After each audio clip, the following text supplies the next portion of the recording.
เซตที่100เนาะพี่น้องเนาะสบายดีเนาะคนโลกาสบายดีสบายธรรมดาเนาะ เอาสบายดีเอาเมื่อยปะเมื่อยวะโอ้อดเอาเด้อสู้ๆเมื่อยก็ต้องอดเอาสู้ๆเด้อสบายเนาะนี่พี่น้องสบายเนาะแบบบริเมื่อบานเนาะโอ้สู้ชีวิตเนาะเฮ็ดจะได้ก็อดเอา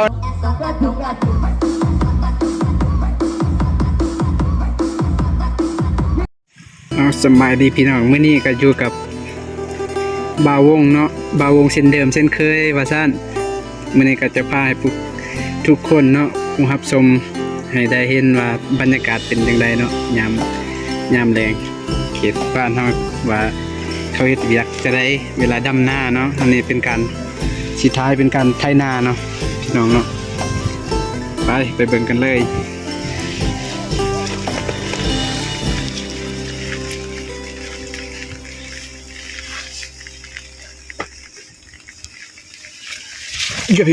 เก็บลม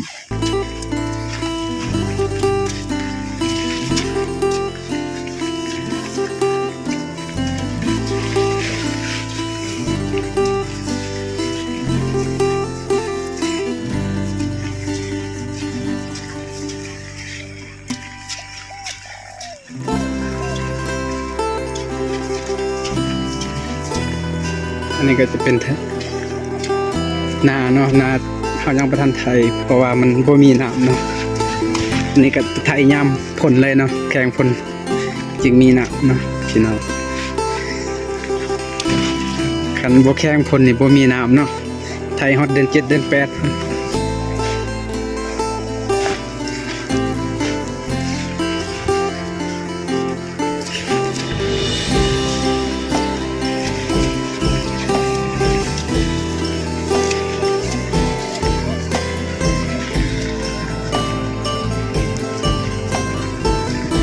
นี่พี่น้อง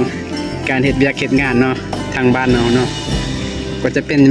แบบนี้เนาะเป็นบรรยากาศยามแลงเนาะประมาณ 3-4 โมงเนาะนี่เบิ่งป้าดูแท้เจ้าหัน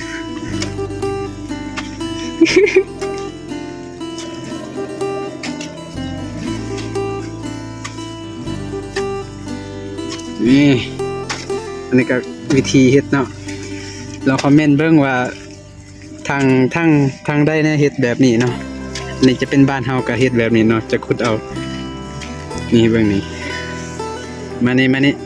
เบิ่งเขาสิถามจะได้คือว่าขุดคือว่าบ่ไทยเนาะจิแจนี่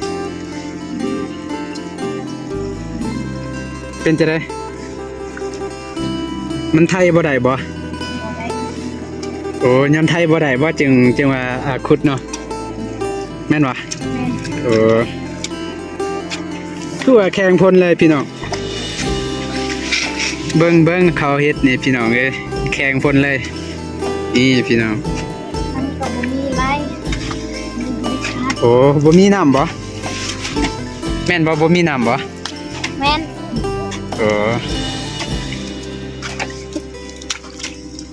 บัดแต่ละปีเอาน้ำแต่ใส่ซั่นเอาแต่นี้บ่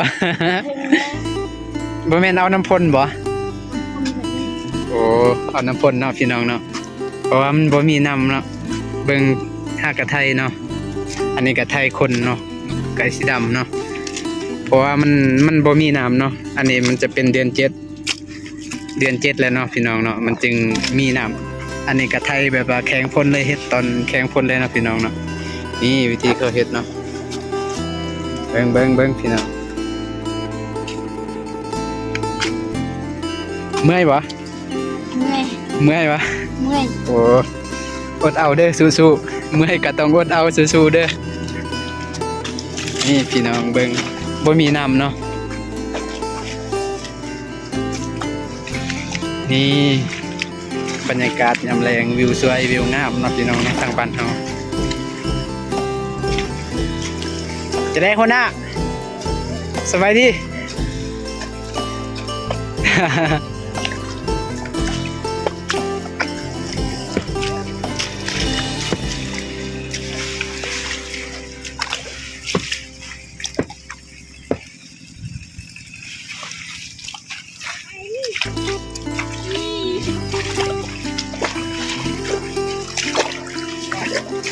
โอ้ยโอ้ยโอ้ย เอาสบายดีพี่น้องก่อนเอาสบายดีเอาเป็นจะได้คือว่าเฮ็ดกับจกบ่มีรถบ่รถไทยได้มีบ่บ่เป็นหยังคือเฮ็ด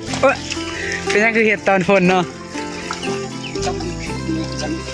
มันมีขี้ต้มเนาะแล้ววะเบื้องนี้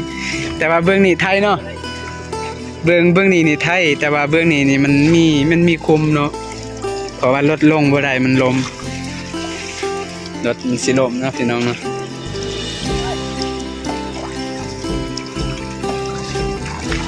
เป็นจะได้เฮ็ดนั่นนี่เมื่อยบ่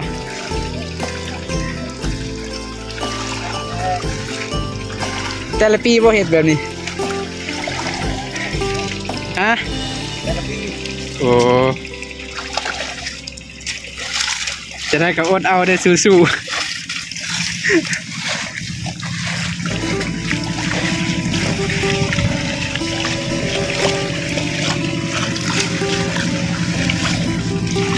ไปเบิ่งข้าวไทยนานะพี่น้องมาสัมภาษณ์คนไทยนาก่อน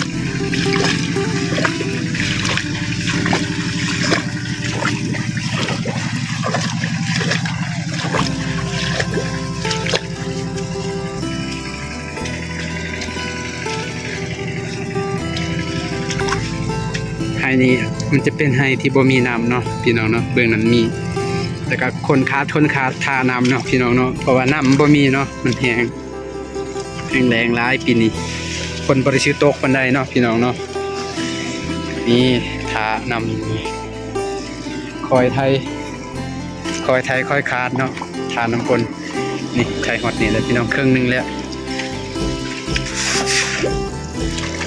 กันยังร้ายอยู่พี่น้องเอ้ยเบื้องนี้บ่มีน้ำยังบ่ทันไทยเนาะเบื้องลงไทยแล้วก็ขาดเลย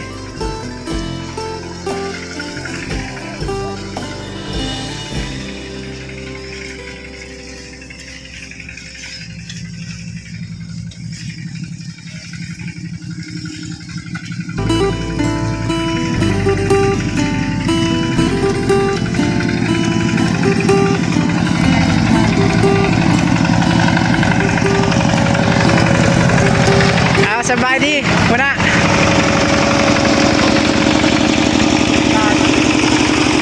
เด็ดจะได้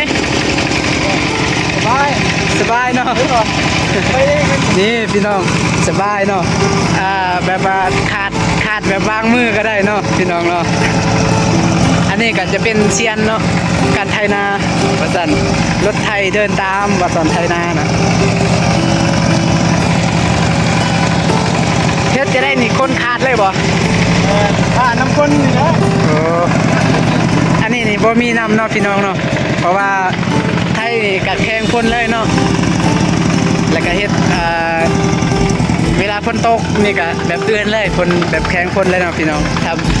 ถ้าว่าบ่แข่งคนนี่ก็คือว่าแบบมันบ่มีน้ำเนาะนี่เบื้องนี้เบื้องมันบ่มีน้ำเนาะเบื้องนี้ในไทยแล้วก็ปล่อยน้ำกระทาคนขาดเลยมันจึงมีน้ำเนาะพี่น้องเนาะนี่คนดูคนมันซื้อจะได้ซื้อโน่แล้วซื้อโน่แล้วช่วยเด้อมาช่วยนะพี่น้องให้แน่วางมาช่วยเราแน่นี่พี่น้องเบื้องนี้นี่มันบ่มีน้ำเนาะนี่หากระทาน้ำพ่นเนาะไทยตอนเสาร์และตอนแรงขาดเนาะแต่ว่ามันก็สิครึ่งนึงเด้เพราะว่าน้ำมันบ่มีเนาะบ่ทันฮอดเดือน7เดือน8แต่ว่าปกตินี่เขาถ้ามันมีน้ำประมาณเดือน6ก็ดำแล้วพี่น้องจะได้ตอนแรงนี่นอนบ่เรือเมื่อบานบ่ได้เมื่อบานเนาะโอ้สู้ชีวิตเนาะเฮ็ดจะได้ก็อดเอาเนาะสู้ๆเด้อรู้สึกจะได้เมื่อยแต่จังนึงท่อวะท่อนอนพี่น้องเราว่าท่อย้อนบ่มีน้ำแต่ว่าบ่ได้ถอยเด้อพี่น้องเด้อสู้แล้วว่าสู้ชีวิตนี่พี่น้อง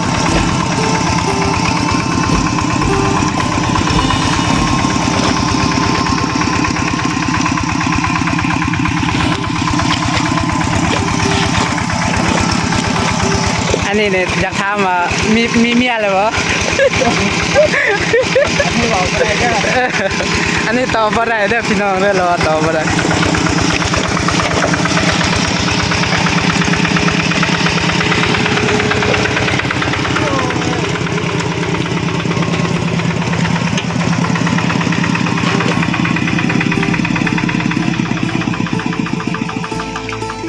เดี๋ยวนำกล้องนะสิถ่ายรูป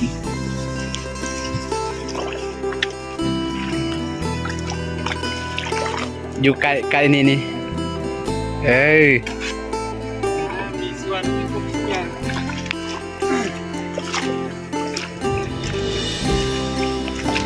เมืองไปสัมภาษณ์อยู่ลุมก่อนนะพี่น้องเนาะอันนี้บริการแล้วบ่อยู่ลุมนี่ยังบ่ทันมีน้ำเนาะพี่น้องเนาะนี่ยังให้นี่เนาะเพราะว่าอยู่เทิงมันมีน้ำหลายกว่าก็เลยไปขาดอยู่เบื้องเทิงก่อนเนาะพี่น้องเนาะไปสัมภาษณ์คนโลกาก่อนพี่น้องนี่เบื้องไทยแล้วเนาะแต่ว่ายังบ่ทันดำเด้อพี่น้องเนาะป้าพี่น้องลำบากไปเนาะให้มันบ่มีน้ำนาเฮาก็บ่มี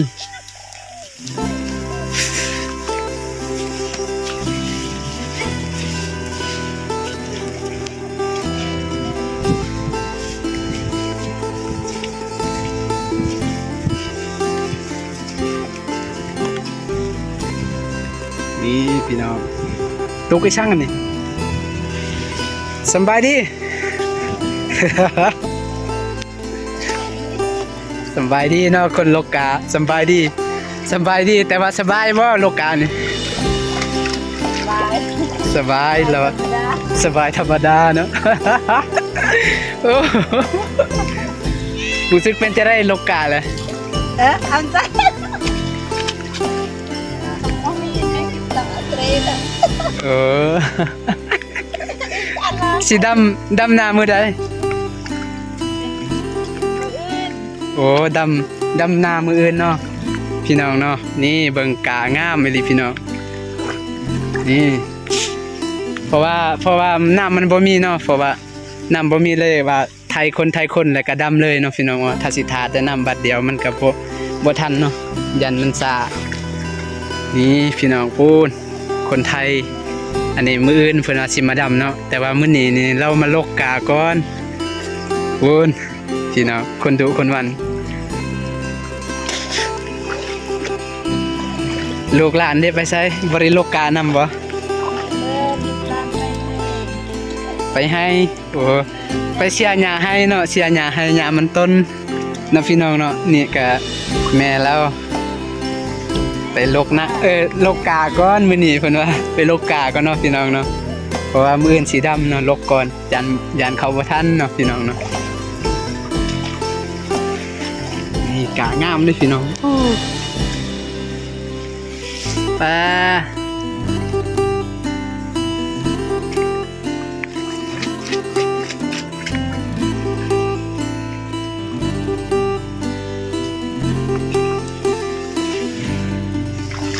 สบายดีสัมภาษณ์ทุกคนต่อไป เป็นจะได้นี่โลกาคือว่าคนหนึ่งอยู่นี่บัดคนหนึ่งพูดอยู่แจกันเนาะเป็นจะได้เนาะโอ้แล้วว่าคน แล้วว่าเท่าแล้วว่าโลกวอยเนาะ เอาสบายดีเอารู้สึกจะได้โลกาเลย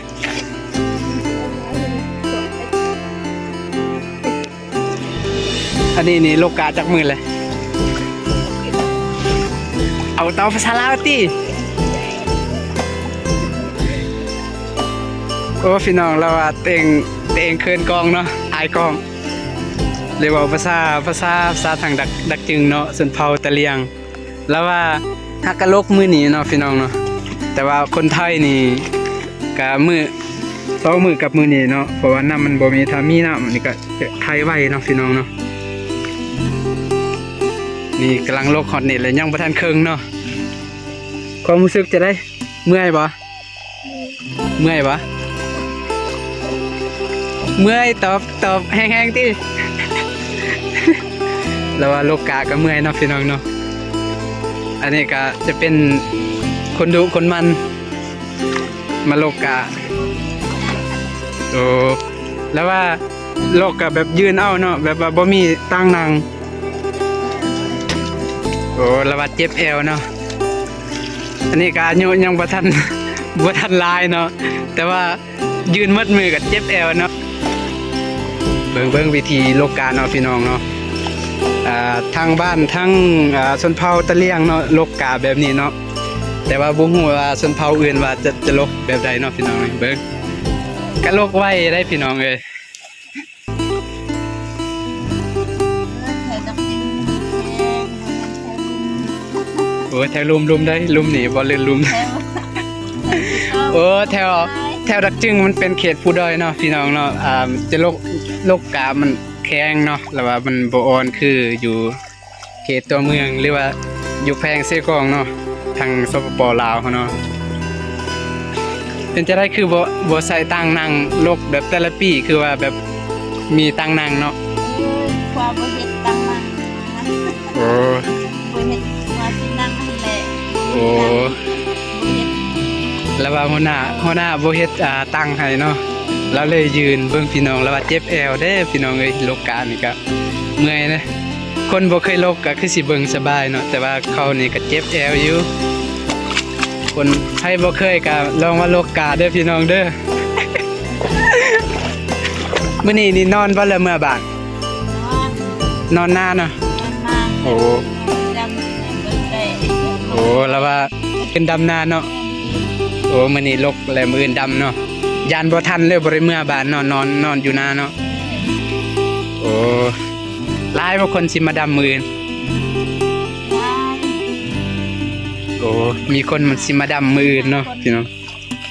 ไกลบ่บ้านหันจักกิโลมาเมื่อบ้าน ว่าตะโลบุแก โอ้ทานย่างนี่ชั่วโมงปลายเนาะแล้วบ่อาจจะถึงอยู่2หลัก3หลักเนาะพี่น้องเนาะก็ใกล้เติบได้เนาะย่างนี่บ้านก็อยู่เขตภูอยู่ภูดอยพุ่นเนาะแบบอยู่เทิงโนนภูเนาะ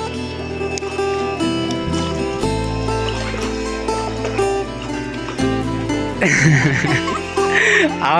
เป็นจะได้ก็อดเอาสู้ๆเด้อ นี่พี่น้องถ่ายฝากนี่ก่อนเพราะว่าฝากนี่ก็เริ่มไทยเนาะอันนี้ก็เป็นแดนเนาะเบื้องหนึ่งกับครอบครัวหนึ่งอันนี้กับครอบครัวหนึ่งเบื้องลุมเนาะอันนี้จะเป็นกานี่ฮะก็เริ่มไทยตีบอกมันนี่อันนี้ก็เริ่มไทยลงลุมเนาะพี่น้องโอนไทยลงลุมเลยกับภาคนี่ไทยขึ้นเทิงเนาะแต่ว่าภาคลุมนี่จะมีน้ำแต่ว่าภาคเทิงมันบ่มีน้ำปานใดเนาะพี่น้องเนาะนี่ภาคนี่เบิ่งน้ำทางใดก็มีน้ำหลายแต่ว่าภาคเทิงมันจะบ่มีน้ำปานใดเนาะสบายดีหัวหน้า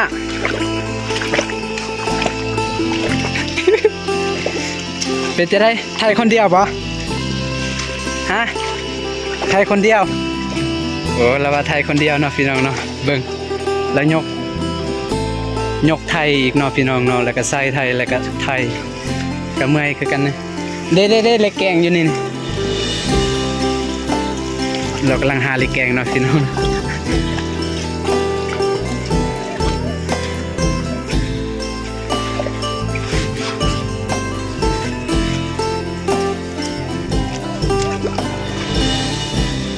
เป็นจะได้ไทยเมื่อยปะโอ้ได้จักให้แล้วโอ้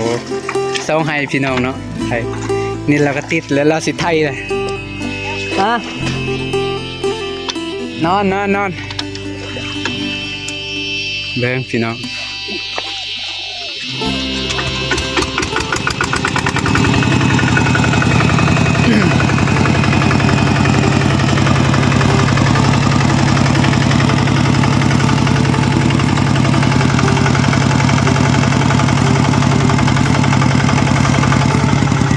ไทยแต่กลางก่อนบอยเบก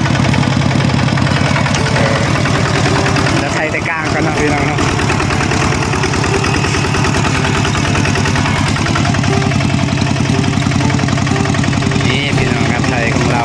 การไทยของเราเนาะที่เราไทยแต่กลางก่อนเนาะแต่ว่าบางที่ก็ไทยแต่แจ้ก่อนหรือว่าแต่กลางก็ได้คือกันเนาะอ้าวสู้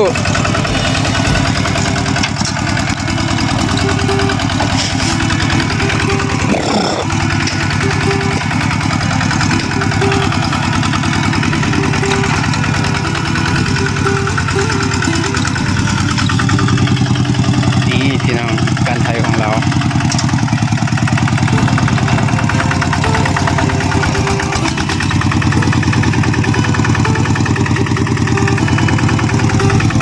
ยกไทยยกคนเดียวแล้วก็ไทยคนเดียวเนาะพี่น้องเนาะก็เมื่อยอยู่ได้พี่น้องเนาะเพราะว่าไทยมันจะหนักแน่เนาะไทยนี่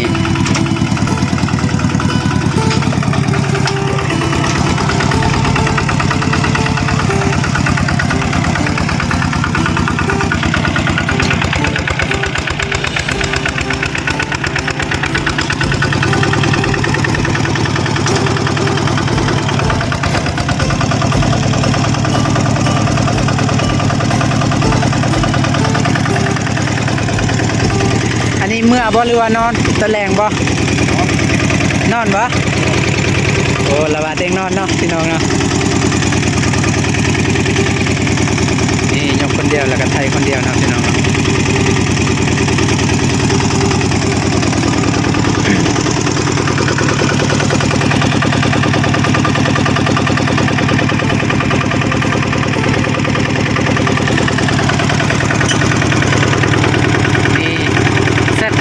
เซตที่ร้อยเนาะพี่น้องเนาะเซตที่ร้อยอันนี้การรถไทยเดินตามเนาะ